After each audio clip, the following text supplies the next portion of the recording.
Hello, my name is John Edems. I am the outreach manager for Living Vines Mental Health Foundation in Nigeria. My story, permit me to say, it's an old cap. For some of us, we lived seeing use of drugs, substance abuse as norm.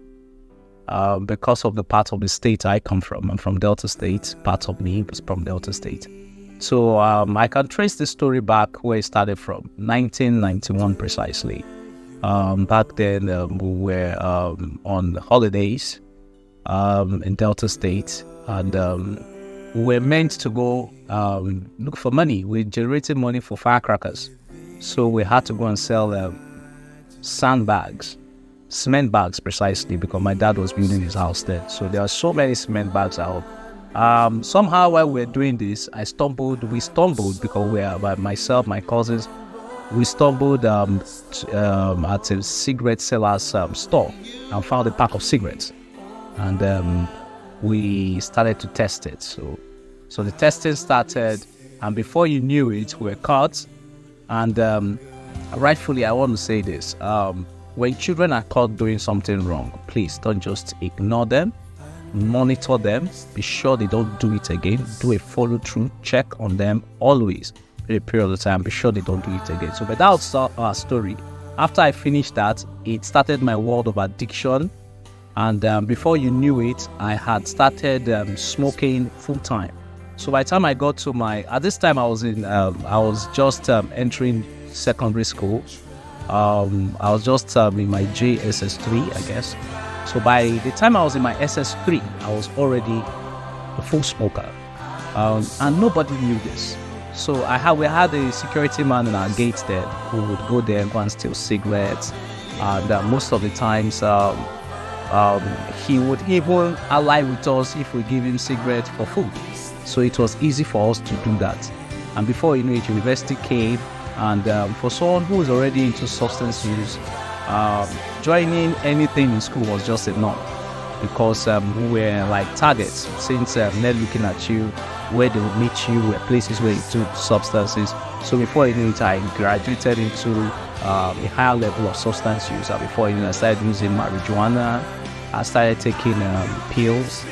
And by the time I had graduated, back then in the early 2000s, I was already used to the life of drug life.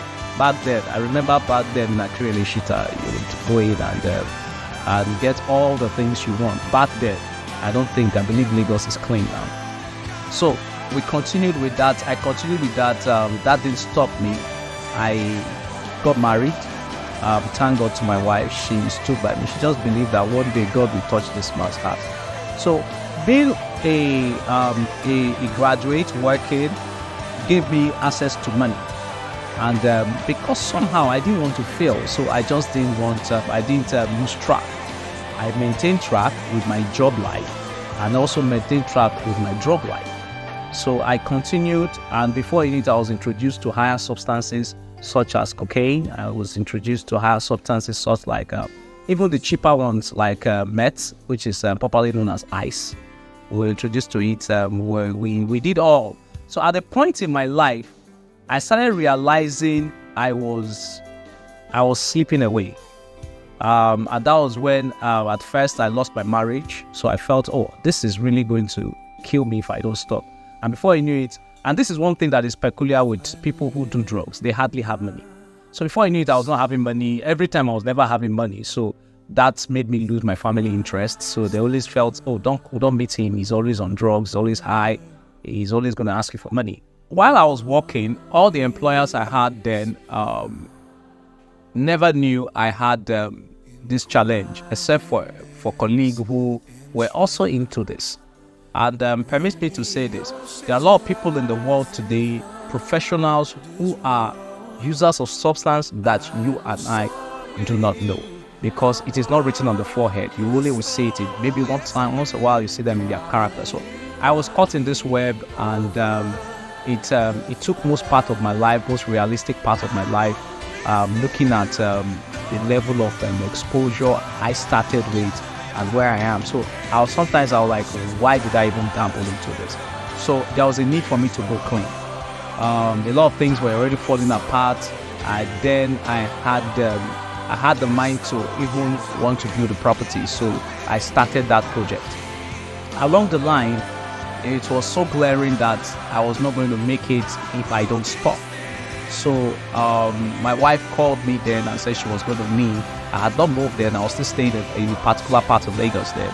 I remember vividly when she took her things and took the children and left. And I was all alone. I felt, oh, the world is going to start for me. Now that I'm free, I'm going to fly like a bird. But it was not so. And that's where the mental state of a person comes in. I saw my mental state dwindling. I saw myself not able to carry so many things at the same time. I was losing my marriage, and I had challenges in my job. My boss is the type then who was not really, he was always concerned about the way I smelled, because sometimes I had to be so high to get to work, to do my job. And my job happens to be a media job. So getting high for us was like also a norm, because in the industry, they feel when you are high, you are able to, showcase your talents. But that's not the case. Those are just lies from, permit me to say, from the pit of hell.